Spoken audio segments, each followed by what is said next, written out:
Welcome back, everyone, to the deep dive. We're going to be looking at manifestation and the law of attraction today, Okay. specifically as they relate to personal growth and finding your purpose. All right. And the source material that we're diving into is this really fascinating, insightful interview with Bob Proctor, who is a leading expert in this area from the JayShettyPodcast. Sounds good. So get ready for some thought-provoking ideas. Yeah. One of the things that really struck me right off the bat is how Proctor kind of like flips the script on this typical understanding of the law of attraction. Yeah. He says it's not about, just wishing for things to magically appear. Right. It's not like, rubbing a magic lamp and poof, Exactly. you get your wishes. It's not a quick fix. He really emphasizes aligning your inner self. Yeah. So we're talking like thoughts, feelings, actions Right. with what you desire. Aligning it all together. Yeah, it's like you're actively shaping your reality instead of just passively hoping. Yes. And becoming the type of person who would attract those things naturally. It's almost like you're growing into those things, Yeah. rather than just like Yeah. trying to like grab them out of thin air. Yeah. And he starts off by distinguishing between excitement, Yeah. which we all know can be very fleeting, Fleeting for sure. and then enthusiasm, Yes. which he sees as this more sustained kind of like inner drive. Right. And he says that true enthusiasm stems from connecting with your purpose. It's a deeper thing. Yeah, with that theros, your spirit. Uh-huh. It's not about chasing those external highs, but tapping into something much, much deeper. Yeah. Does that resonate with you at all? Oh, absolutely. Because it's like shifting from living from the outside in to living from the inside out. Oh, I love that. Yeah, you understand yourself, Yeah. your true self, and let that guide your actions rather than, Being pulled around by all these external factors. Right, yeah. It's about being the captain of your own ship. Yeah. Steering towards what truly matters to you, not just drifting along with the tide. Absolutely. And then he even connects this to our relationship with money, which I found really interesting. What do you say about that? Well, he emphasizes that money is a tool. Okay. It's a measure of the service that you provide, Yeah. but it's not the source of happiness itself. Oh, interesting. Have you ever thought about it like that? I mean, yeah, you think if I had X amount of money, then I'd be happy, but Right. It's so easy to fall into that trap. he's saying it's not like that. Yeah, it's about finding fulfillment in the journey itself, not just the destination. Okay. But how do we actually apply this? Yeah. How do we tap into that inner enthusiasm, Right. that alignment with our purpose? How do we do it? Well, Proctor dives into this by introducing the law of vibration. Okay. And he argues that this law is actually even more fundamental Really? than the law of attraction. Interesting. Okay. So tell me more about this law of vibration. Okay, so essentially it states that we attract what resonates with our inner frequency. Okay. So it's like if you're tuned to an AM radio station, you're not going to pick up FM signals. Right. You have to be on the right frequency. So we're talking about tuning our internal dial to match the frequency of our goals. Exactly. That's a cool analogy. It is. It makes this very abstract idea Yeah. a lot easier to grasp. Exactly, and it highlights the active role Yeah. that we play in manifestation. So it's not just about passively hoping, but about consciously aligning our thoughts, feelings, and actions It's aligning everything. with what we desire. Yes. But how do we know what frequency we're currently operating on? That's a good question. Right. It's not like we could check a gauge. Right. Self-awareness is key there. Okay. It's about honestly evaluating your life, Mhm. your experiences, and identifying any areas where you might be out of alignment with your true desires. So you're saying look at the results you're getting online. Yes, exactly. If we're constantly hitting roadblocks or feeling unfulfilled, that might be a sign that our internal vibration needs some adjusting. Exactly. Think about it. Are there any recurring patterns in your life that you'd like to change? Oh, that's a good question. Where do you feel most energized and alive? Where do you feel drained or stuck? Ooh, those are good questions to reflect on. Yeah. I know for me, when I'm feeling really drained, it's usually a sign that I'm not prioritizing the things that truly matter to me. Yeah. I'm letting external pressures dictate my actions rather than listening to my inner compass. I feel that. And that brings us back to Proctor's point about connecting with our true selves. Right. When we're living in alignment with our values and purpose, Yeah. it naturally creates a higher vibration. Yes. We're more energized, more magnetic, and more likely to attract the things that are meant for us. And that leads us to his discussion on truth. Oh, okay. and its powerful resonance. Yeah. He says it ties back to the law of vibration. Okay. Truth vibrating at a higher frequency. It's so interesting when he talks about that. Yeah. He says truth resonates with our core being, creating a sense of knowing. Uh-huh. Have you ever heard something and just instantly knew it was true? Oh, yeah, like on a gut level. Yeah, like on a gut level. Yeah, That click, that resonance. that's it. That's what he's Yep. talking about. It's Yeah. like our inner being recognizing a truth that aligns perfectly with our essence. Yeah. For me, it often happens when I'm reading something insightful Okay. or having a deep conversation with someone and suddenly a light bulb goes off and I'm like, yes, Yes. that's it. I've always known this, Uh-huh. but I never quite articulated it that way before. You finally found the words for it. Yeah, and that's a perfect example of truth resonating at a high frequency. It is. It's like our soul recognizing itself Right. in that truth. Yeah. And then Proctor takes this concept of resonance and applies it to love. Oh, wow. He defines love as a state of resonance. Okay. So being in harmony, intellectually, emotionally, and physically, Yeah. and not just in romantic relationships, Yeah. but in all areas of life. All areas of life. Okay. So it's not just about finding the one, right. but about connecting with anything Okay. that resonates with us on multiple levels. So it could be your work or Yeah. a creative pursuit. It could be a cause you deeply care about. Right. What really stood out to me was his point about finding satisfaction in providing service, not just chasing money. Okay. He even tells the story about a doctor who was thinking about quitting medicine because it had become less profitable. Oh, wow.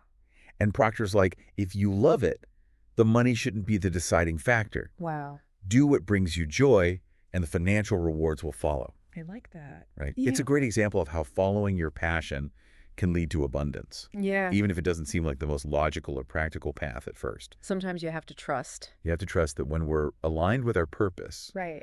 the universe will conspire to support us. I love that. And speaking of aligning ourselves, Yeah. both Proctor and Jay Shetty share their morning rituals for connecting with awareness. Oh, cool. Let's hear about that. Yeah, it's one thing to talk about these high-level concepts, Right.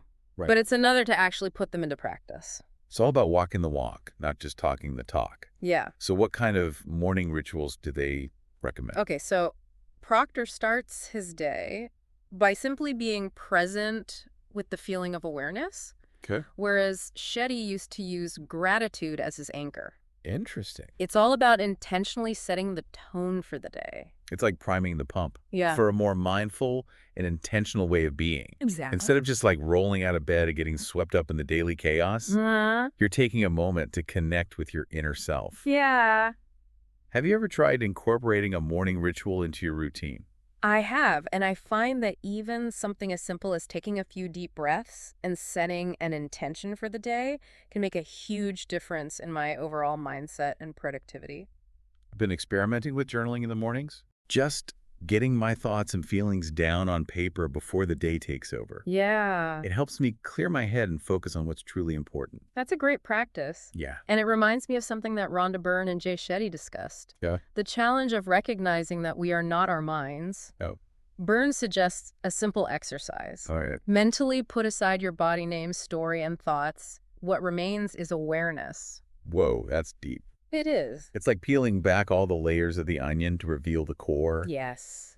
By stripping away all those external identifiers. Right. We can tap into that pure awareness that exists beneath the surface. Yes. It's almost like experiencing a glimpse of your true self, unfiltered and unburdened. Exactly.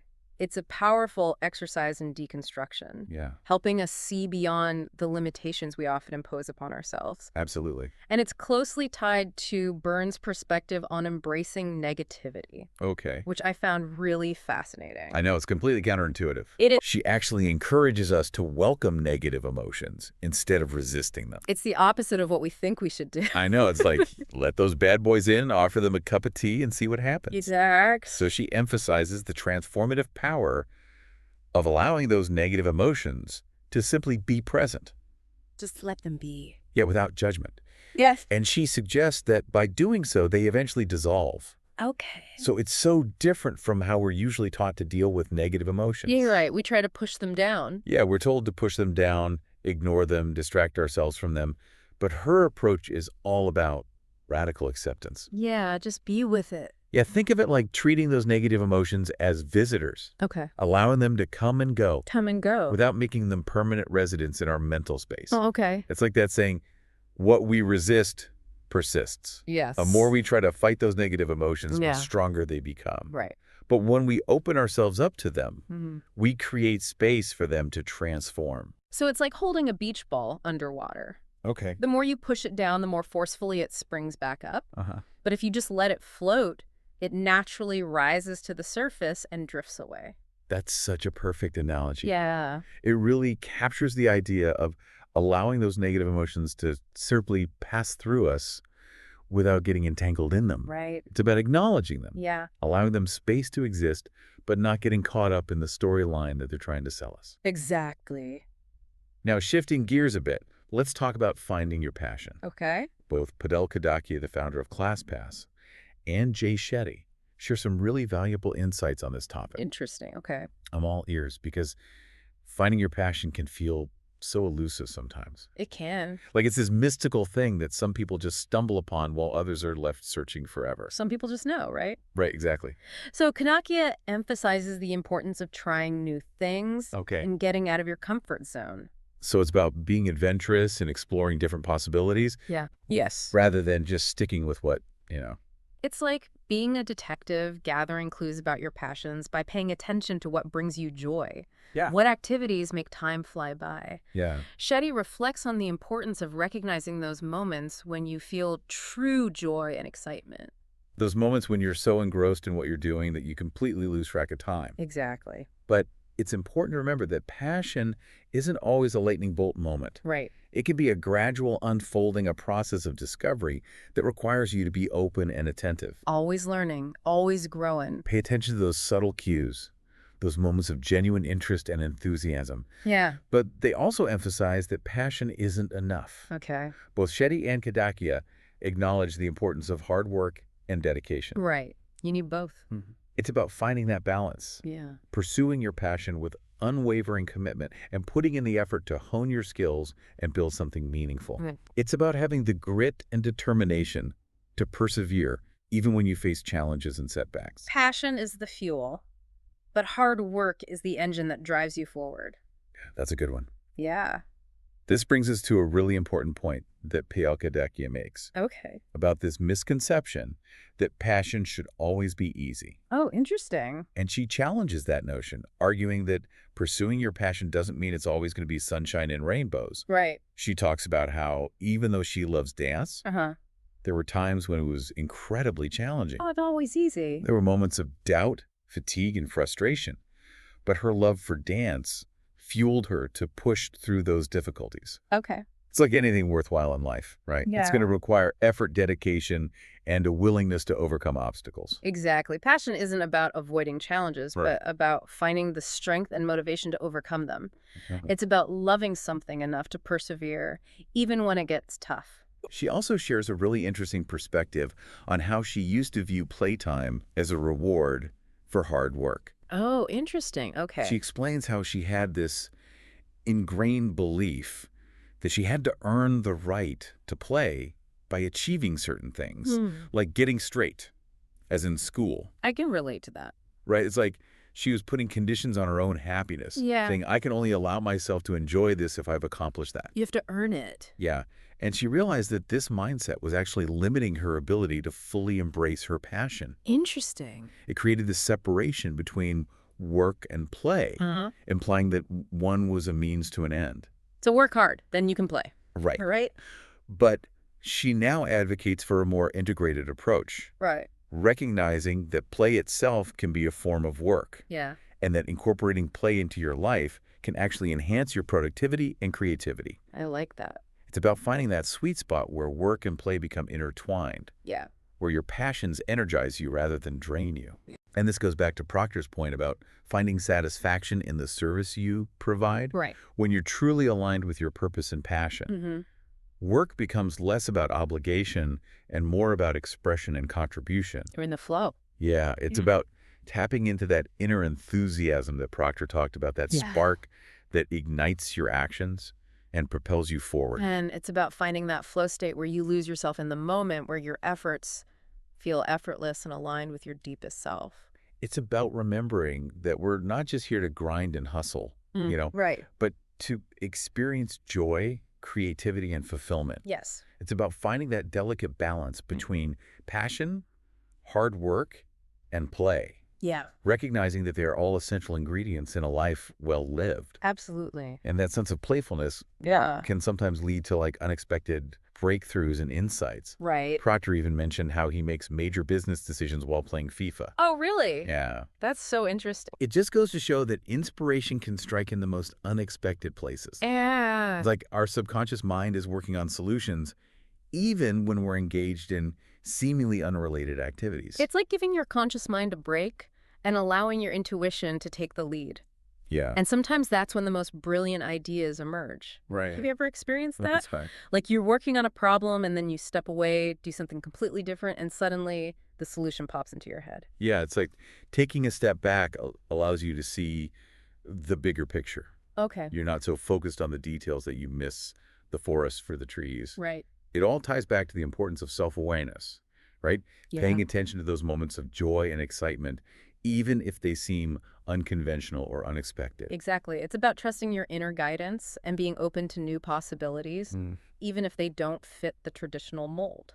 And that leads us to a really important point that Kadakia makes about women in business. She emphasizes the incredible potential of women to create solutions for problems that they uniquely understand. That makes sense. So it's not just about, women creating products and services for women, Right. but about bringing their unique perspectives and experiences to the table to drive innovation across all industries. So their unique lens applied to all sorts of problems. Exactly. Okay. It's about recognizing the value of diversity, not just in terms of gender, but in terms of background experiences and ways of thinking. Right. Different ways of looking at things. And she also talks about the importance of self-belief for women in business. Okay. She emphasizes that they shouldn't view themselves as being at a disadvantage. Right. Yeah. She encourages women to walk into any room with the belief that they are incredible and capable of achieving great things. You have to believe in yourself. Yeah, it's about owning their worth and not letting self-doubt hold them back. Absolutely. It's about recognizing their inherent strengths and capabilities Yep. and not letting societal expectations or limitations define their potential. It's about creating a world where women are empowered to lead, create, and make a meaningful impact. Wow, that was a packed deep dive, wasn't it? It was. We covered so much ground today. So much. From the nature of enthusiasm to the power of welcoming negative emotions, finding your passion, the importance of hard work. Lots of good stuff. It's a lot to process. It is. What really resonated with you? I think it really highlighted the interconnectedness of all these concepts. They're not separate ideas, but rather pieces of a larger puzzle that fit together to create a more fulfilling and meaningful life. That's a beautiful way to put it. And it's a reminder that personal growth is an ongoing journey. Yes. A process of continuous exploration and discovery. It's about cultivating self-awareness, Yeah. aligning our actions with our values, and embracing the fullness of who we are. Absolutely. It's about finding joy in the journey, pursuing our passions with dedication, and making a positive impact on the world. And most importantly, it's about remembering that we're not alone on this journey. We have each other. We have each other. And the power within us to create the lives we truly desire. It all starts with taking that first step. It does. So what will you try out in your own life? That's the question. Let us know. Yes. And remember, keep exploring, keep discovering, and keep diving deep.